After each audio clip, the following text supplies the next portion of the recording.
Баршаңызға сәлем. Бүгін сіздермен банафипай пирогын дайдайтын боламыз. Ең алдымен ыдысымызға илектен өткізілген ұнымызды саламыз. Содан соң үстіне бөлме температурасындағы сары май мен қантымызды саламыз. Бәрін араластырып, ұнтақтап крошки жасаймыз. Енді бір жұмыртқа мен жұмыртқаның сарысын салып, жұмсақ қамыр илейміз.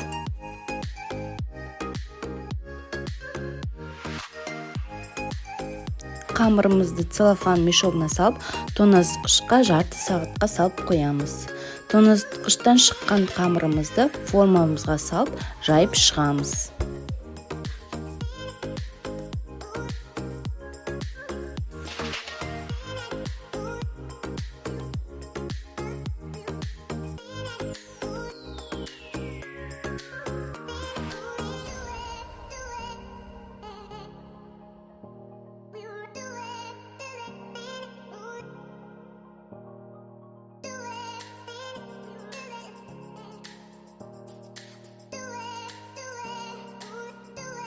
Енді дайын болған қамырымызды шанышқының көмегімен тесіп шығамыз. Пергамент қағазын алып, осылай домалақ қылып кесіп, қамырымыздың үстіне қоямыз. Үстіне салмағы бар қызыл фасольді жайып қойдым. Сонда қамырымыз көтермей біркелкі болып пісіп шығады. Қызып тұрған пешке 30 минутта пісіріп аламыз.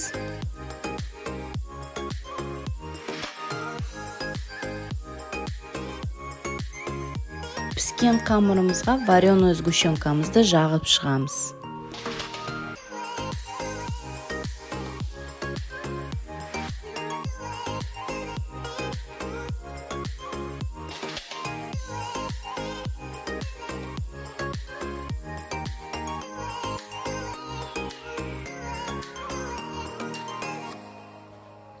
Енді 2 дана бананымызды турап, бетіне қойып шығамыз.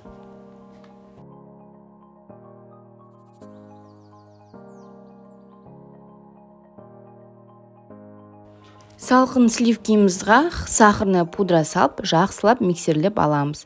Менде 33%-дағы сливки.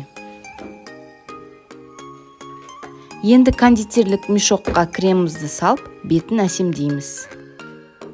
Крем өзінің формасын ұстап тұру қажет.